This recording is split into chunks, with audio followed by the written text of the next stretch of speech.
Hey, what's up, all you patriots? Chanlon here with the Defenders of Liberty. Thank you for tuning in. It's been like 4 weeks, it's been a little over a month since we've done a video, so thanks for sticking with us. I bet you were hankering for one, so we have a great treat for you today. We have Patrick with Liberty Weekly, which is a podcast. I say I'm a podcast, but I'm not an official podcast. You can catch their podcast on all the podcast podcatchers, I think is the term. Like the iTunes, Stitcher, I think is one. I don't use it. YouTube channel, Facebook, Twitter, all the great stuff. You can go and catch them over there. Huge advocates for liberty. We had a really fascinating discussion about a bunch of different topics. It was really unstructured. I think it really worked well because we had a ton of fun, talked about a ton of different topics. A couple things to keep in mind. I have a brand new background. Look at that. Look at that. That's what gets the chicks right there. That's what got Gandalf, Rick and Morty, Skyrim. I know. Another thing to keep in mind is you're gonna hear the occasional chirping. It's because my smoke detector needs new batteries, and I procrastinate on things a lot. Sort of like making this video. So ignore that. I'm sorry about that. Also, you might hear my cat meowing in the background. It's because he doesn't like being locked in the laundry room. But the other option was to have him running around and just causing all types of havoc. So I figured putting him in the laundry room was just, might have violated the non-aggression principle, but it made for a better podcast. So we're going to get into it now. Thank you again for your time, and here enjoy Patrick with Liberty Weekly. Hey everybody, we're here with Patrick with Liberty Weekly. He's joining me today virtually, and everything's working, which is fantastic. That's the number one thing, is once you get all the technology working, then you can go and have a whole bunch of fun. So thank you for joining me, Patrick. Can you tell me a little bit about your YouTube channel and your your podcast that you do? Yeah, definitely can. First off, thanks for having me on. I really appreciate it. Thanks for coming on. And yeah, so Liberty Weekly is it started as a blogging site. And we were just talking before we went on here about how it was originally birthed to be a savior, to save my friends and family from me ranting about politics all the time. And I started it the summer before I got married, I think, which was the summer after my first year of law school. So it wasn't last year, but the year before. Like 15 or 16? Sorry? Like 2015 or 2016? 2016, I think, yeah. I'm really bad with dates, but okay. Okay. So it started as a roommate. I had a roommate who brought me. Jerry was the co-host. He hasn't been on the show lately because he's been really busy. But I'm not sure what's up with that. It's not really a big deal because we're friends and stuff. So, but it started as that. I was like, well, let's start a podcast because I like to talk about liberty, and usually people who are privy to the ideas like that kind of stuff, and I like reaching that audience. And so I just I've seen it more as documenting my journey through liberty. So it's kind of like a diary or a journal kind of thing, except it's public. But I do it documents, my reading and stuff like that, and things that I've learned. And I've tried to bring my experience with the law into it. And I've had a lot of really good conversations with a lot of really cool people. And I'm looking forward to expanding it and be more professional with it, and connect with more people and just spread liberty. So that's awesome. I always wonder how, what it says about society that I feel like it's, sometimes, and obviously most libertarians do, or else we'd all be spreading our ideas all over the place. But what it says about our society, that people just aren't open to debate a lot of the times, and not even just debate, just having regular conversations. I don't know. What do you think about that? Well, actually, I've kind of given up trying to talk to the left and trying to talk to people, which is because I found that you can bring a horse to the trough, but you can't make them feed. Mm-hmm. And I think that there's not a lot of ground to be gained there because people don't listen to logic and they don't listen to reason. And I've found that it's better to talk to people when they are receptive. And that has been my experience as well with Liberty Weekly and the podcast. And I don't want to say I'm opposed to talking to the opposing party, but I just don't find it very productive because they don't want to listen. So yeah. And so do you think people on the political left-right paradigm, I generally, don't like using them, but you got to use those terms sometimes, I think, to just have conversations. Do you think generally people on the political right, like conservatives, social conservatives, even potentially some neoconservatives might be, are probably more open to the ideas of libertarianism. I think so generally, Yeah. and you'll get that from people like Tom Woods at the Mises Institute has said that. And I generally agree. I think that the right is culturally right people are more open to the ideas of libertarianism, although there's been acceptance too on the left, and you see that with certain figures on the left within our sphere of anarcho-capitalism. Yeah. So Yeah, and generally, I just try to be humble where I can. It's like I don't have all the answers. I'm just trying to go along this journey where I'm just trying to figure out what the real answers are, and it just seems like the ultimate thing that we can always go back on, and at least what I view as like the basis of libertarianism is just like the non-aggression principle and private property rights. yes, And exactly. if we can go back and we can, have that as like the established foundation, then it makes it easier to have conversations with people. And generally, most people won't disagree with that. It's just whenever you get into the specifics and you try to call them out on potential, where they might be a little hypocritical or something. That's usually where you get into more of the debate fashion sometimes, depending on whether or not they're open to that. So. Yeah, and I definitely agree that thin libertarianism is the way to go because have you addressed thin libertarianism on your podcast? No, I have not. Okay. And go ahead and do it. But let's act like I know exactly what you're talking about. I know I've heard it a few times.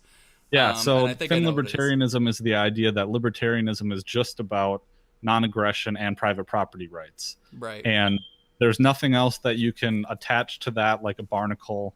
It's just the ideas of liberty are just constrained to those things. So you don't attach social justice to it, or you don't attach, Christianity to it or conservative values. It is just merely about, is the NAP being violated? Right. And it's fine to hold other beliefs beyond that, but when you're packaging them together is when you run into the problem. Right. So do you find, because I think you said you are friends with the guy that runs Anarcho Christian, the Facebook page. So I interviewed him a couple of months back, and we talked strongly about the connection between libertarianism and Christianity, but we do it through the light of Jesus honored the non-aggression principle. So do you see that, like, those possibly being connected? I don't know what your religious beliefs are, but like if you take it from that mentality, like you can still hold those beliefs. Yeah. So I don't know the guy from Anarcho Christian personally. We're not on a first name basis, but we're aware of each other and we've talked.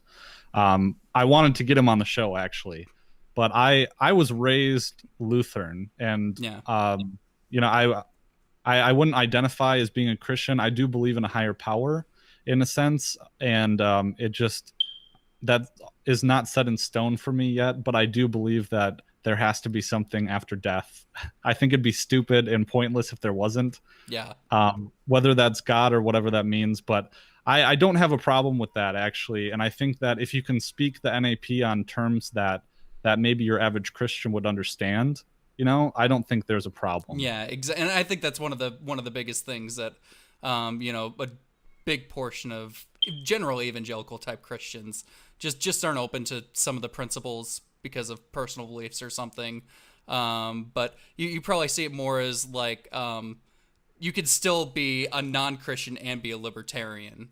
But if you can find things within Christianity that fit within libertarianism, then they fit together. Is that sort of what you're saying? Yeah, I think so.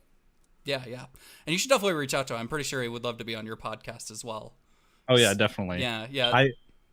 I've been doing a lot of talking with people lately for the show. It's been a lot of fun, but it's easy to make content that way because then you don't have to script episodes or plan it and stuff. You can produce a lot of content without a bunch of time. But yeah. That being said, to kind of say more about the spectrum, I think that there is a division in the liberty movement right now, and it's been exacerbated over the summer with the whole Jeff Dice blood and soil thing and the Jeffrey Tucker on the left side, talking about social justice all the time, which I am. So I would put myself as being like a centrist within anarcho-capitalism or voluntarism. And I think, on the right side, a little more, you have the Mises Institute. And I would put them as being more centrist because they tend to be thin libertarians. Yeah. But then you have the on the right, you have the tunnel to the alt right, the libertarian tunnel, or more like Hoppian. But I don't want to say that because Hoppe's work is misconstrued a lot of the time, I think. And I don't hate Hoppe, but I think a lot of his fans tend to be more alt right. Right. Right. What do you think about? Did you see that controversy that was it was a few weeks ago, where Hoppe and I think it was is it Stephen Kinsella or Stefan Kinsella? They like took a picture with like a helicopter or something. They were obviously referencing Pinochet and like Jeffrey Tucker. I mean, my position is like I just want us all to get along.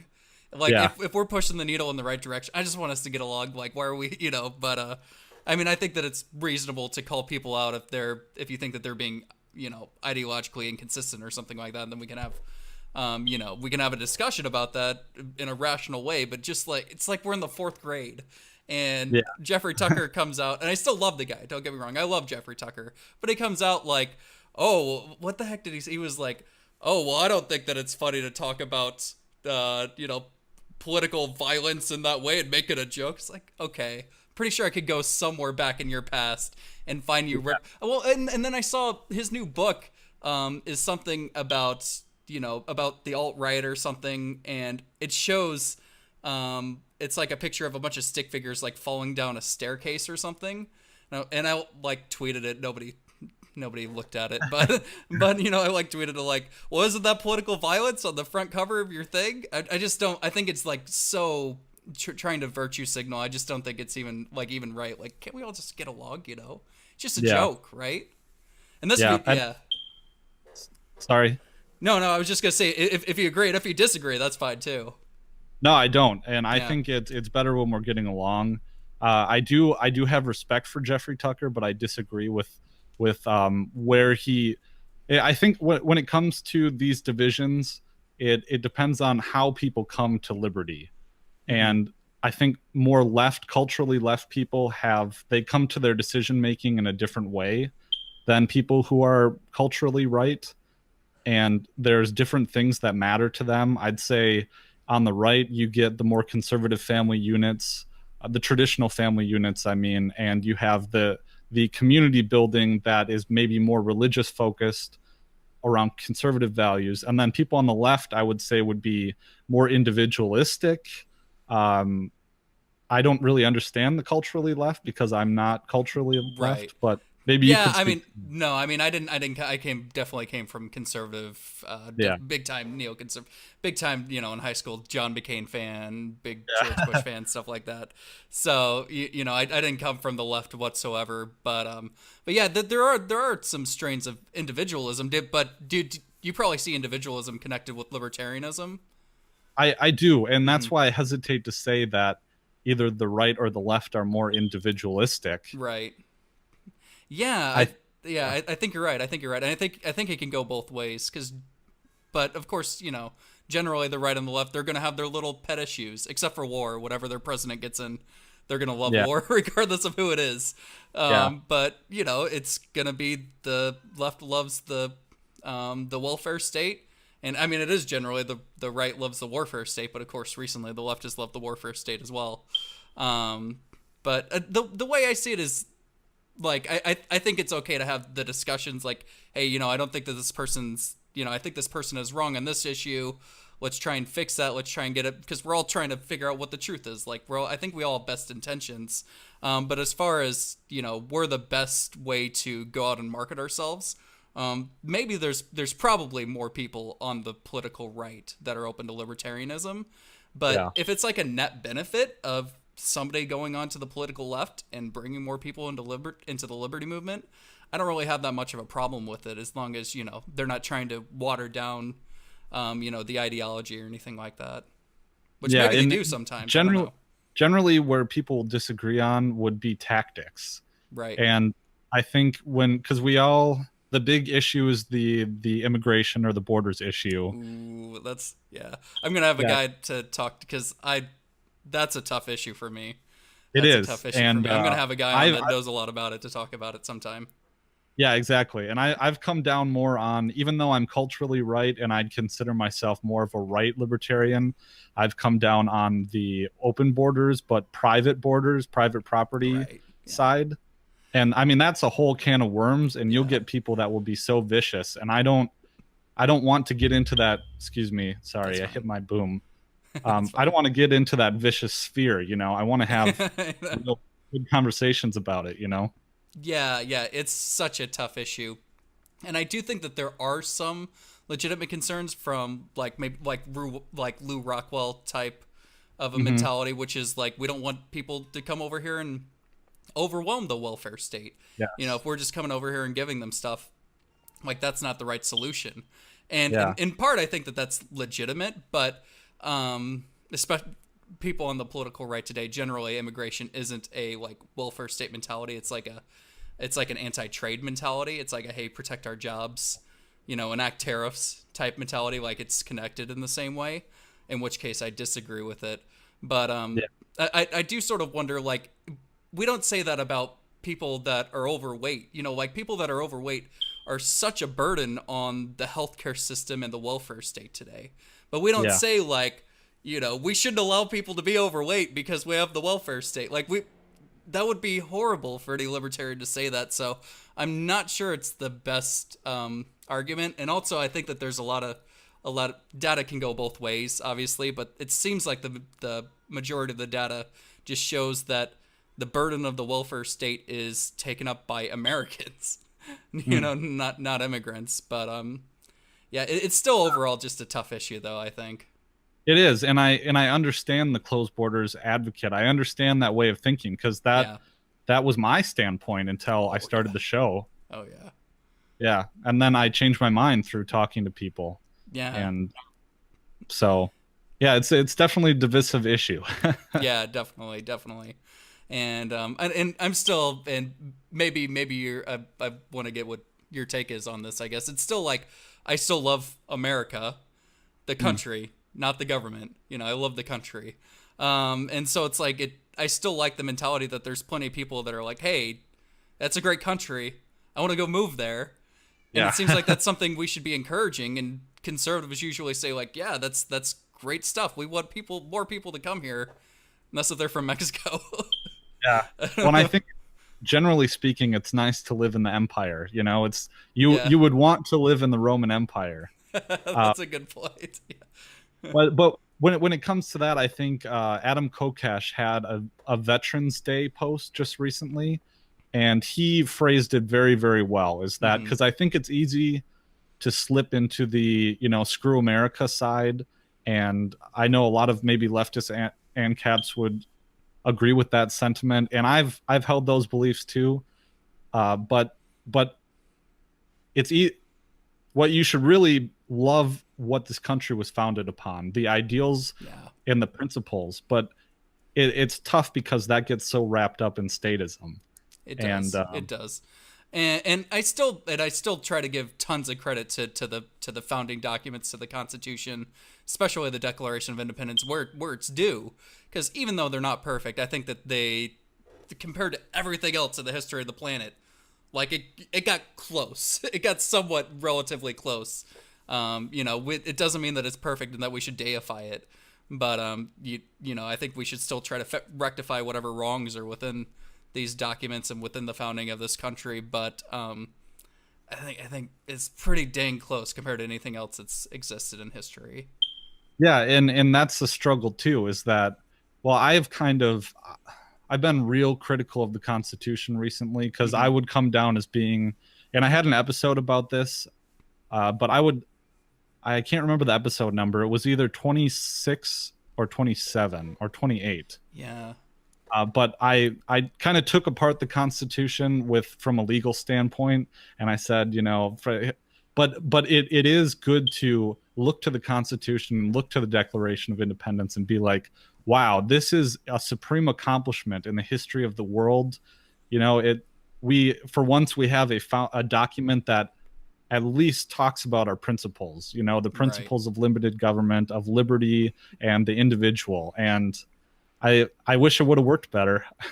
Yeah, yeah, and I mean it's still compared to where we were 200 years ago, like, I mean, I think we have, and it's pretty statistically proven that we have the most free societies today than than they would have been way back when, which I think is a good thing. I think it's again a net positive, but we still got to figure out where it went wrong, and if, obviously, it has. Look at the government today; like, it hasn't prevented that in its entirety.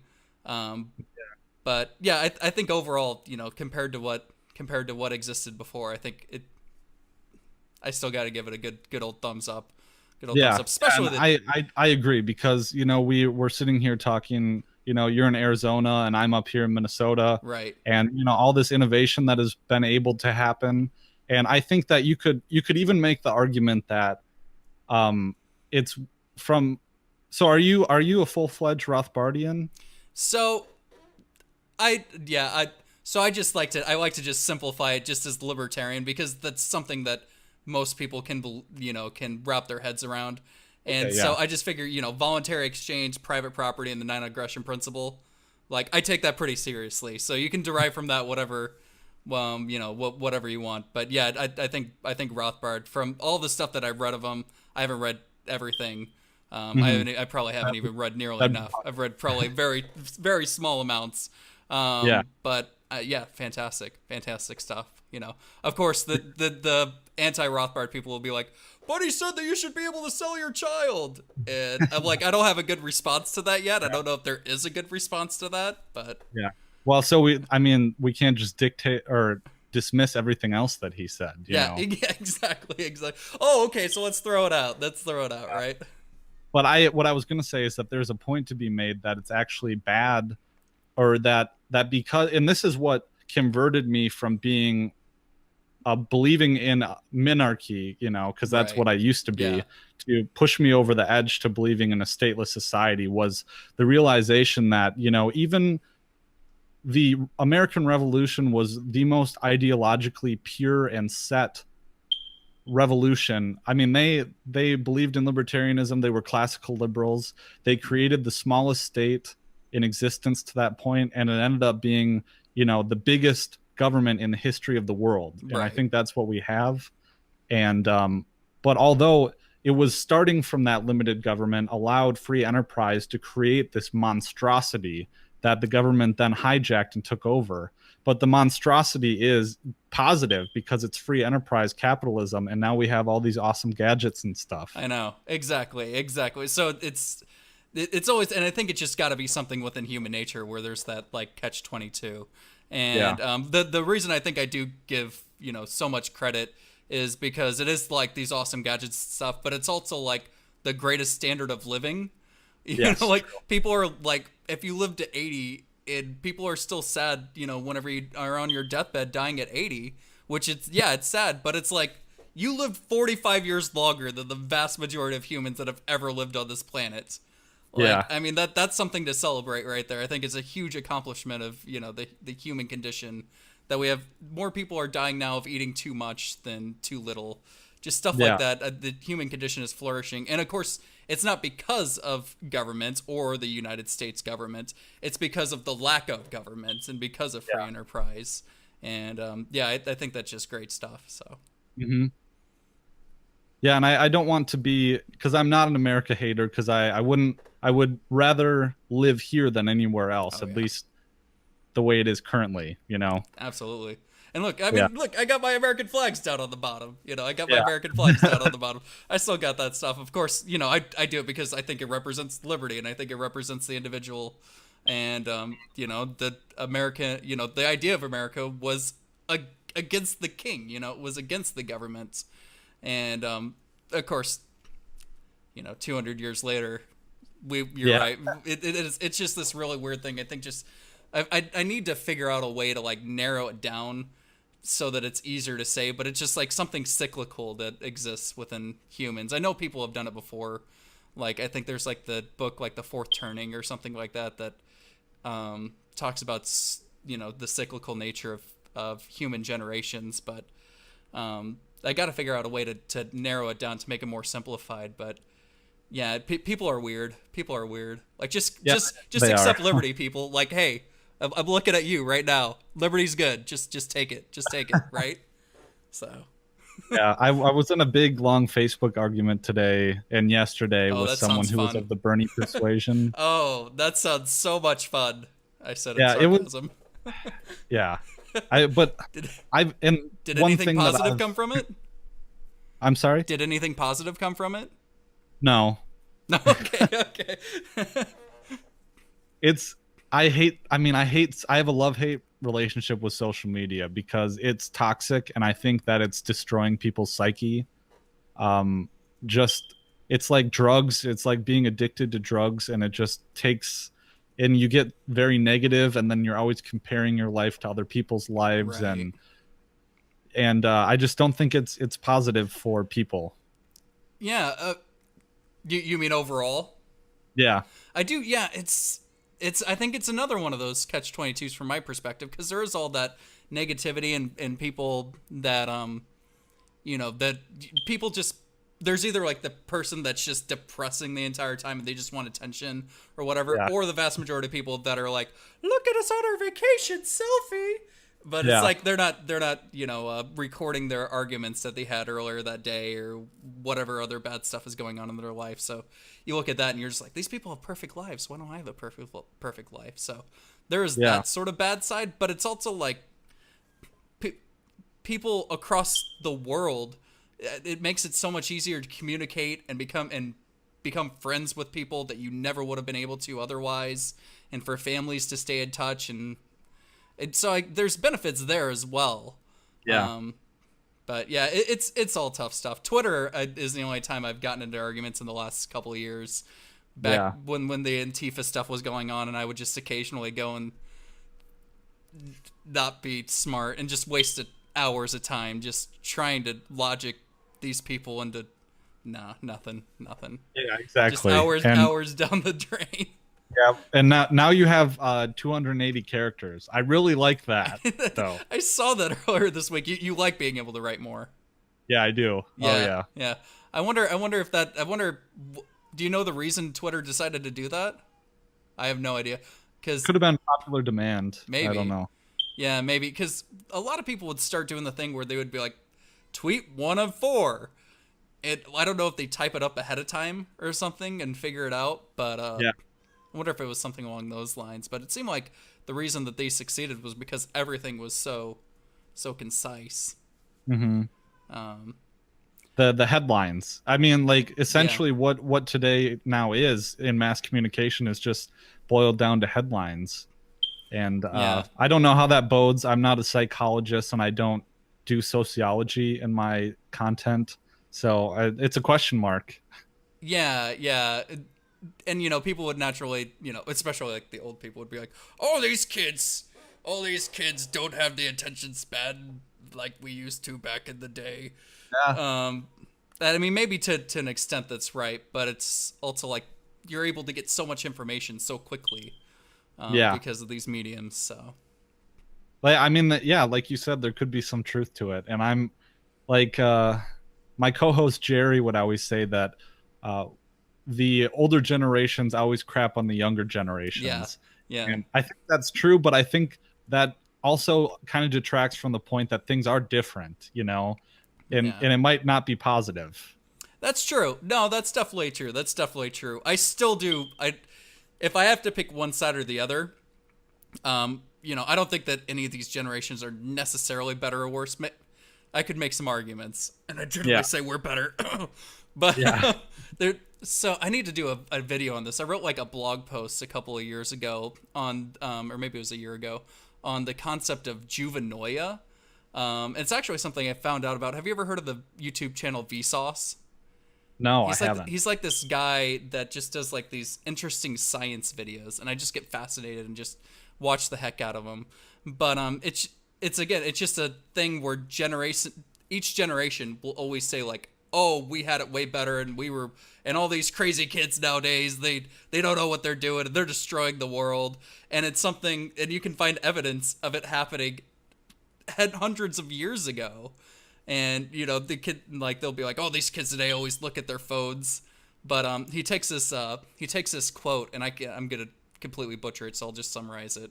But it's something like, they'd be like, oh, they're just looking down at this text all day, and they never have the actual social interaction with one another. But it's actually a quote about newspapers or Yeah, something like that. exactly. And it's like, well, this stuff has always existed. So, Yeah. Yeah. it's all the stuff that, I have to, all the problems that I have with millennials or whatever you call the younger generation today. There's plenty of complaints out there, especially if you go to UC Berkeley or something stupid like that. Yeah. But it's also like our generation didn't elect FDR 4 times. That's You true. know, Yeah. like our generation didn't enact the New Deal and bankrupt this country. So like, Yeah. So, And I didn't want to strawman Jerry either, because he has some very good points to make about that. Okay. So, right. but I agree with that. It's Yeah. like, Yeah, definitely. And to go back to the social media, I'm probably getting like way off of the topics we could don't be worry. talking about. But to go back to the social media stuff, people will will complain like, oh, it takes away from social interaction, and basically boring people will be like, oh, none of these kids want to talk to me. It's like, maybe be more entertaining. I don't know. Maybe it's a jerk thing to say. Should probably cut that part out of the video. But No, don't worry. if you're watching this, I'm not talking about you. So that's the way to save myself right there. But it's like the internet makes it so easy to meet new interesting people, find more people with interests and everything. I just think overall that's a great thing, even in spite of all these negatives. Oh, definitely. And maybe I'll take that point and take it a step further and say that is why I'm doing this. Why I have the podcast, why I've been doing the YouTube channel, because I think I completely have eschewed faith in making change through the political process, at least for myself, because I think it always gets corrupted. And when you're talking about politics, you're talking about trying to get control of the apparatus and not undermine it. And I think there's some points to be made, like Ron Paul. Obviously, I love Ron Paul, and he did so much good, not politically, though. His legacy is built in the people that he inspired, in the movement, in the minds that he opened and changed. And at least for my form of activism, the internet has allowed me to reach a wider audience, and it has allowed a lot of people within our movement to do the same. Look at the undermining of the mainstream media and the mainstream narrative. I mean, you have the alt news community, the alt media, and for better or for worse, they are trying to report on the truth, I feel like. And so I think that's the future for us, is getting out. I think everyone should have their own podcast or their own blog or their own community, to get out there and have these conversations and to actually reach people. Because if you're out on a town square, it's not, you never know what people are actually thinking when they're in the comfort of their homes and viewing this media. And I think that you have a chance to actually have people come to you with an open mind. Yeah. And that's, yeah. Yeah, no. I think I agree with pretty much everything there. The political process is just, it's a weird thing. That's a whole other podcast type of subject matter. I do think that there's so many people that could be getting into the sphere of ideas that don't, and should at least try. And I just think that generally people aren't willing to challenge their own preconceived notions. And I just think it's so important to just go out there and be like, hey, I don't have all the answers. I right now, I think I definitely know a lot more than I did before, obviously, but I still don't have all the answers. I don't want to go out there and challenge all of my beliefs, because if you can't challenge your belief and come to the same conclusion, then why the heck do you have it, Yeah. And I think that those platforms are so important. You can go ahead. Oh, and you have to approach it with humility too, because there's a certain you expose yourself when you put yourself out there like this. And I mean, like I said, I changed my mind on the borders issue through doing this. And so, I mean, if you wanted to push back on the political process thing, by all means do it. Because are you involved in a the LP sphere? No, I'm not involved in any of the parties. work wise, we could talk about it off podcast. What I do, I generally tell people that I work in politics that don't necessarily, but my view is like there's a lot of different ways that we can go, and it's just like an empty full gauge in a car. I think we're pretty close to the empty side right now, and there's a ton of different ways that we can get involved. I think politics is one of them, but I do think that it's very overemphasized for a lot of people, and especially the people that usually emphasize it are usually wrong on a big portion of their fundamental framework that they, judge politics on. But, you got that. You got ideology. And this is like, do you have a general opinion on, like, the Cato Institute, good or bad? Negative. Negative? Okay. Okay. That's because, see, my opinion is, like, I love them. And I love the Mises Institute. And I'm just like, hey, guys, just get along. Can't you? But and the thing is, they say like, oh, the Cato Institute, they're compromising on a ton of stuff. And there's a lot of, there's a lot of truth to that. And they're definitely on the libertarian left spectrum, which doesn't mesh well with the libertarian right, with the Mises Institute. But I think that they're doing a lot of great things, even though policy papers are boring and the average person doesn't read them. They help enact a lot of legislation that pushes the needle in the right direction, and I think it's a net benefit. And I'm completely think that we should be having the discussions of like, hey, maybe that tactic isn't as effective as this tactic, or something like that. But I think generally, like, if like we shouldn't be discouraging people from doing something that's at least pushing the needle in the right direction. Yeah, and I would agree with that. Even though there's things that I don't like about the Cato Institute, I'd rather have them than have Students for a Democratic Society or something. Yeah, exactly.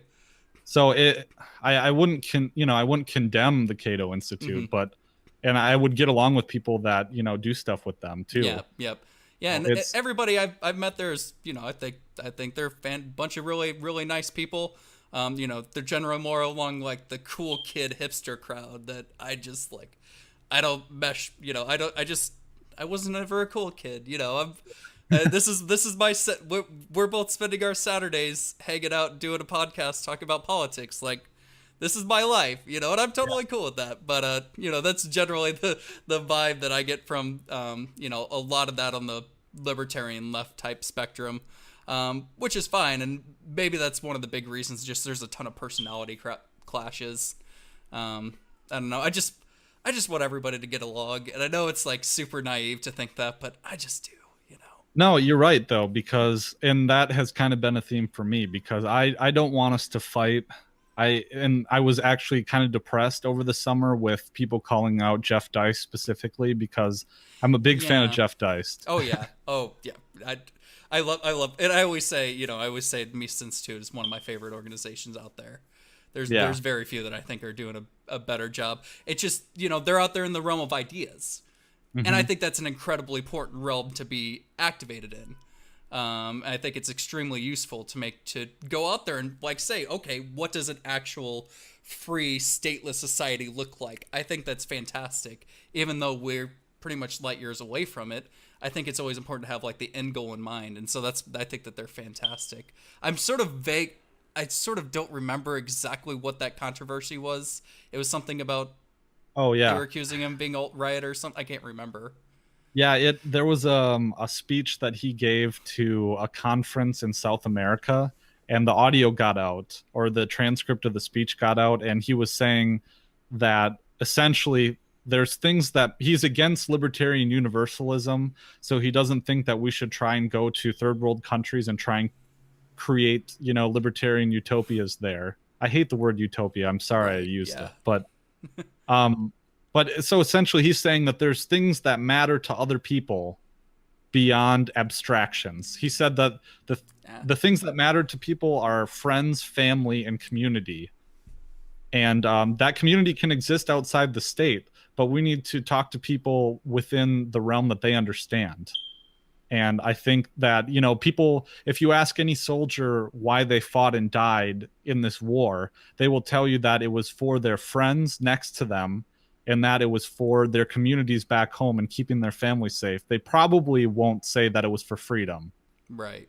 Or an abstraction or, And if they do, or, to an extent, in the end, it's almost always whenever they're actually there in the action, it's one of those two things. Yeah. You're right. Or if they say they're fighting for freedom, it's for freedom for my family or my Yeah, community. definitely, definitely.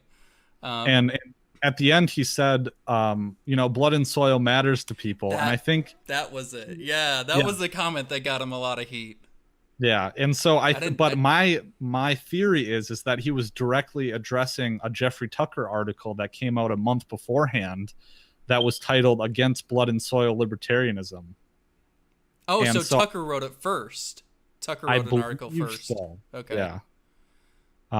But that was the controversy in a nutshell, and it really caused a lot of division, and that made me depressed. Yeah, yeah, and so what? And just dumb it down a little bit for me. So what is it? Just like were they saying that he was advocating for violence? Was that is that the controversy? No, he like basically, oh, blood and soil is something the alt-right would say, so Right. therefore, Jeff Dice supports nationalism or something. Yeah, exactly. Yeah, of all people that support nationalism, Jeff Dice supports nationalism. Good idea. Good idea. Yeah. And I know there's people I respect that would disagree with me, and I've had these conversations with people. But at the end, I was always like, hey, like we're on the same team here. I mean, and it always goes back to people just assume bad intentions of Yeah. other people, and they're not willing to have the conversation. Say like, hey, what actually did you mean by that? It could go back to some of the negatives of the Twitter, the Twitter society that we live in, where it's like, oh, this makes a good headline, yeah, exactly. and all of a sudden it gets out into the Twitter sphere, and now everybody thinks, not everybody, but now more people think that Jeff Dice is a nationalist. But it's like, if you know anything about him and what the Mises Institute stands for, that's like the farthest thing from the truth possible. Yeah, or I mean, there's other libertarians or ANCAPs that I've talked to who are against secession, and for me, that would be they make some interesting points that you're just advocating for the creation of another state. Yeah, I think that makes a lot of sense right there. Yeah, and it depends on the context. I mean, I wouldn't be pro-secession in every single instance, but I think that if Wisconsin, for instance, was going to secede from the United States, that's a no-brainer for me. Right. Yeah, take but, it. Yeah. So well, then I always wonder, like, they always say California's not going to secede. I mean, it could be wrong. And then, of course, in Arizona, I'm like, sweet, get the heck out of here. Like that'd be awesome from the selfish perspective. But then it's like, well, what about all the individuals inside California? What if they turn into some totalitarian regime? Is that better or worse? I don't know. Yeah. And there's points to be made on both sides. But I would generally be pro-secession. Yeah, and of course people are gonna automatically say like, "Oh, pro-secession. That's what they did in the Civil War. You support slavery." Yeah, exactly. Exactly, which is just such a myopic opinion. And so I mean, it would depend. They always say Texas is gonna secede. I'm like, just waiting for that day to go, because most likely it would be a more free society if they did. Yeah, I think so too. I mean, if California seceded, I'll tell you one thing: at least they wouldn't be destroying the Middle East. That's a good point. Yeah, that's a good point. That's a good point. Yeah. What was that movie? What was it like, called The Rock or something? I don't think I ever watched it, but like California breaks off from the United States and they like go out into the Pacific Ocean. I haven't. I feel like it was like a Nicolas Cage movie in like the late 80s or something. What was it? A film where like the LA fault line, there was a massive earthquake or something? Maybe. The only reason I ever remember it is because like I think me and my dad will reference it every once in a while and be like, hey, in Arizona we have beachfront property if that happens. Yeah. And so they can go off and have their own little island over there. Like, have fun, guys. See ya. Yeah. Have fun with your socialism. So yeah. So I mean, I'd like to, at some point, I want to unpack the secession debate. I just haven't had time because I'm in my final year of like law school. Okay. And that's awesome. So yeah, it's I'm ready to be done. You're ready to be done. That's good. That's good. That was that was me. I mean, I only have my bachelor's, but that was me, a few years ago. It's just like I'm just getting these essays done. Did I lose you? All right, I'm back. Here. I can hear you now. Yeah. But I was just like, I'm just getting these essays, and I love history. I was a history major. Don't be a history major, kids. It doesn't help you in your career. Yeah, I was an English major. Yeah, I mean, unless if you want to be a history teacher or a historian or something like that, it's just like, generally it's not a good idea for people. Like, go be an economics major or something like that. That's going to be a little bit more applicable to most jobs out in the market right now. But by the end of it, as much as I love history, I was just like, I'm just getting these done. This sucks. I just want to be done. Yeah. And I'm sick of being poor, and I just want to start my life. That's a good thing to be sick of. That's a good thing to be sick of. All right, another thing I want to talk about your channel. You started gaming recently? Oh yeah, so I started playing Doom, and then it kind of trailed off a little bit, but I might start it again. Yeah, do you see that as potentially being a gaming channel? I think that's awesome. I give a big endorsement to that. Oh yeah, I mean, it certainly might be a part, Right. I need more. I haven't been engaged by video games lately. Mm-hmm. Like, I've gotten very bored with video games, and maybe that's a good thing. Actually. Yeah. And for me, I think I like have these weird arcs and stuff where like sometimes I'll be reading all day every day, then sometimes I'll be watching Netflix all day every day, and then like Fallout 4 comes out, and for the next 3 years I'm like, okay, I guess this is my life. Yeah. This is my life. Work, eat, sleep, Fallout. That's the entire thing. So, but I've put maybe 300 hours into Fallout 4. I don't know. I should check. Man, do you do Xbox? I do PC for almost everything. Good except for you. For Good NHL. For you. I'll play NHL. I literally traded my old graphics card for an Xbox One just to play NHL. Oh, really? Okay. Because they don't have that on Steam or whatever. Do you do Steam? No. Yeah, I do Steam, yeah. Yeah. They don't have any good sports games for stuff like that. Yeah. That's the bummer. Yeah. A weird nerdy side tangent. So the game I've been playing the last couple months, this is like, man, I'm so not getting a girlfriend after I say this. So it's a business management game, which sounds complex, but it's called Software Inc. And it's like you're running a software company. Damn. And I just get into that game. And I started the game with 5,000 in-game dollars, and now I have $500 million and 250 employees. I'm just like addicted to it, man. I don't know what it is about it. It's like the ultimate free market game. That might be what it is. Yeah, no, I'm looking at it right now. Oh man, it's just if you want to, I don't know what type of games you like, but if you like management games and strategy games and stuff like that, if you just want to lose yourself for a while. Oh yeah, no, I do. I love management games. So, but yeah, that was the original intention. I'm still trying to figure out what the goal with this channel is. Which, if you're watching, I'm open to feedback. But the original idea was like me and one of my friends. We would just like on Sundays just game and talk politics for hours, and we're like, maybe there's somebody out there that might find some utility out of this, and if they do, like. And if not, it's like nobody watches, no big loss. But if there's somebody out there that might find some utility out of it or some sort of fun, some sort of fulfillment out of it, like why not just throw it out there on the internet? It's free of charge for me on YouTube, and I get a ton of fun doing it. So that was the original intention. I haven't done a lot of games recently. I haven't done a lot of a lot of episodes recently. And I also call it a podcast, and it's technically not a podcast. But yeah, I think I was just gonna say it adds so much. It adds a whole different element to playing video games. Yeah, it makes it more entertaining, I think. Yeah, exactly. And like I said, it was something I was doing on Sunday anyway, and it's something that not a lot of people do out there. And I don't know, there's like I don't think people realize that aren't gamers. There's like a huge live streaming market on YouTube. Like, there's hundreds, if not thousands of people that make a living by playing video games on YouTube. And they're like, you want to watch people play video games? But the truth is, like, I think it's people build communities around this. And it's not about the video game. It's like you and a whole bunch of friends are playing video games together.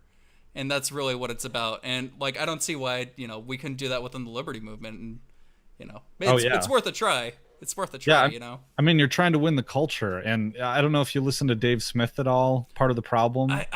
No. Is that his own podcast? I've heard him on like Joe Rogan and I think on Tom Woods and stuff like that. Yeah, I really enjoy his. So I bounce from podcast to podcast, Yeah. and it's one of the things about doing my own show is that I have less time to listen to other shows. But the Dave Smith part of the problem, he always, well, a lot of people have said that politics is downstream from culture, and we took apart. I don't think that's necessarily true all the time. Well, that statement generally is true, but I've Yeah. unpacked it. But generally speaking, what we're doing here is trying to win the culture or affect the culture or change it in some way. And so I really think that this stuff like this in the internet sphere is the front lines for what we're doing, I think. Yeah, and the internet, yeah, the internet overall is the future. Yeah. I'm fully convinced that there's not going to be, there's not going to be there's not going to be any cable news channels in a couple of decades. There probably won't be any cable at all. It's all going to be digital, and most of it will probably be archived, on demand type stuff. Which, again, back to a little bit of the catch-22. There was like, big status show, but I still love it to death. Even in hindsight, I rewatched a lot of it. 24. Oh, It's gigantic, status show, but man, I just love the heck out of it. Even rewatching it today. But I just remember when it was on. I was in high school and stuff like that. It would play on like Monday, and like Tuesday morning, I'd go into my history class or whatever class it was, and me and the teacher would just talk about 24 like it's a thing that you experience together. And it is something that we lose with Netflix. As much as I love Netflix, it's something where you're like, people are already watching Walking Dead season 8, and I'm like, I'm still working on season 7. Please don't talk to me about that. So this is something we lose, where we don't experience things together, but in a way we do. In a way, it makes it easier to experience it and talk about it with others, even if it's not at the exact same time. Yeah. Well, one thing about the internet too is that you're getting a fragmentation of people as they self-segregate into their little communities. And I mean, there's things to unpack there too, but I was going to say that with the streaming community and stuff, I think that's all that Generation Z or whatever the younger generation is. I mean, my little cousin I've been talking to, and shout out to her if she's watching this. I don't know if she is. But she is big into YouTube streaming and YouTube gaming. And I think that's huge for them. And that's what the future is. I mean, all these kids are online, they're on YouTube, and they're so niched down. Like, she's talking about memes and all that kind of stuff. I mean, she's 13 years old, and it's crazy. Exactly. And there's something to say, I think, about how, let's be real, a lot of the content on YouTube and on the internet is just dumb. And, I love, just not focusing on the fact that the world's burning down occasionally. I love just turning on The Office or whatever, or something, some stupid show or something that's just completely brainless. But, there's probably a little bit too much of it. Of course, it's market demand. And I think, if we want to fix that, that's again a culture thing, where it's like, we got to fix the culture if we want to actually influence what the next generations are going to be wanting.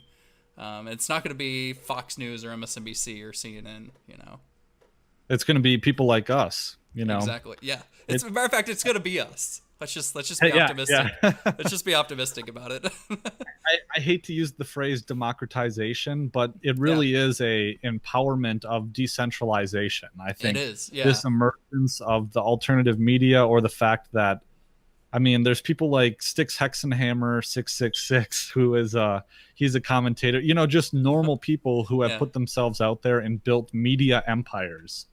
And it's crazy. Exactly. Yeah. And it's all fantastic. And I should take that back. It's not all fantastic, but the whole fact that we're going toward like a more decentralized place, there's more opportunity. The internet removes the barrier to entry into just having your voice out there and just having your ideas out there. It just removes it to such a low level that you just need access. You just need access to the internet and a very basic computer nowadays.